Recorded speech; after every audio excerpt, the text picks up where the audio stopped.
How's it going, everybody? So we're here. This is the spoiler I have for Opus 23. Huge thanks to Colin and everybody involved with Final Fantasy TCG in Australia for allowing me to have the exclusive reveal of this card. It is Soulcage. Soulcage is a two-drop monster, category 9. It is an undead. The job isn't relevant. The category I don't think is super relevant, but what is relevant is the text. So it seems like we have a cycle of these monsters this set that all become forwards if you have two or more monsters, which is a very easy condition to meet. Realm by herself meets that condition. And Soul Cage is massive. I mean, the 2CP 9K, just the body on this thing alone is almost enough to make it a playable card. And as we also know, monsters are a pretty powerful card type. But there's more to Soul Cage than that. Soul Cage also has the text when it's put from the field into the break zone. You can remove him from the game. If you do so, choose a monster to break zone, add to your hand.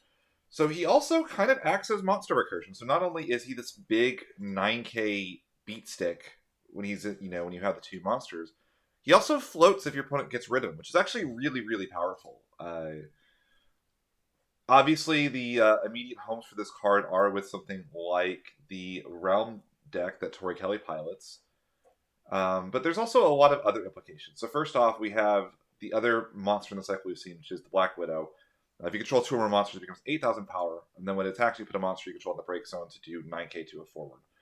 So what you can, in theory, do if you're in a monster deck is you can go something like Soul Cage and Black Widow. They'll turn each other into forwards, and they're huge. A 9k and an 8k are some of the biggest bodies you can get on a 2CP forward.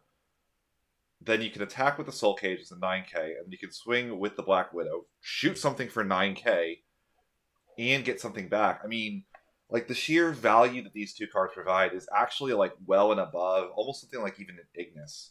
There's a couple of downsides, of course. I mean, you do still need the second monster. It doesn't do anything, but I mean, we would almost play a 2CP 9k that gets back something when it goes to the break zone anyway. I mean, we talk about cards like Porum. We always joke the Opus. I want to say it was 10. The Pictologica Porum that when she dies, you get back a summon. This card effectively has pseudo unblockable for the same reason. Like, if they block this, first of all, they have to put something big in the way or it's going to die. And if they don't block it, well, it's going to do the thing. But I think this does more than that, actually. I think this card is even better than it looks on first glance. I think a card that is seriously underrated right now, and partly it's because she was overshadowed by a card in the same set, is this Meera. And something that people kind of, I always said, oh, Meera copies their entry effects, so you can go, oh, Blue Worm, draw a card. Meera now is a 2CP4 that drew me a card. But she also can kind of copy their death triggers. And if you send Soul Cage with Meera, that allows you to get back a monster to fulfill the condition, so you have kind of the trap hole effect on Meera. Or I've heard people call Meera kind of like a trap trickster Flesia, but it's like the same type of effect. I think that combination is actually really really strong. I used to mess around with Cleone for that, but I don't know if you can actually play Cleone because I think having Cleone on the field is just a sheer sign to your opponent that you can't play on their turn, even with how strong this Meera is. But I think that something like Soul Cage, one of the big downsides of this card compared to some other monsters is the lack of the multiplayable symbol. But if you have something like Meera, you can have a Soul Cage in hand and a Soul Cage on field. You can discard the Soul Cage to play the Soul Cage, and then use the Meera to sack the Soul Cage to get back the other Soul Cage in the break zone. And then you're right off to where you started. Meera now is effectively a 0 CP forward with relevant text on the field. That's incredibly, incredibly powerful. So I think that we could see brand new archetypes start to sprout out, especially if we've seen two monsters this we've seen the lightning and the fire one now. If that increases and we see more of these cards could just get kind of better and better and better. And again, we all know because of Tori Kelly and these realm lists just how powerful monsters are as a card type. Other cards this pairs well with cards like the Phoenix that maybe you don't have a target when you want to play it, Well, now we can use Soulcage to get back the Phoenix at a more opportune time. I think that this could help Realm decks play through stuff like the free cast Alexander that like breaks a monster and draws a card. Maybe you could use this, sack it to a Meera, get back your Atomos, put your Atomos back into play.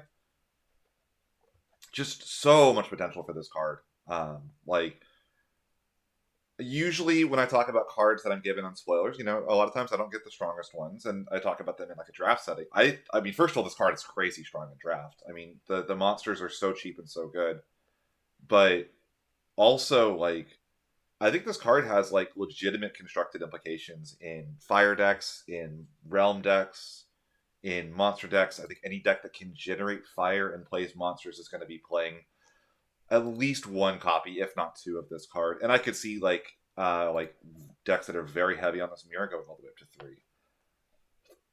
I think like the only like downside of this card is it does like remove itself from the game. So it doesn't help you with your Phoenix, and a card like the new Chaos that like wants you to have monsters in your break zone.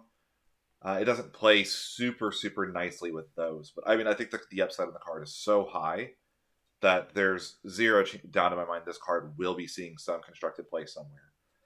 Um, if you're new to the channel and you're here just because of the spoiler, thanks for sticking around. I'm Ghoul. I do deck reviews and set reviews, and generally like a lot of competitive content. Also done a lot of like budget decks and trying to help people get into the game and learn how to play and you know get better that way.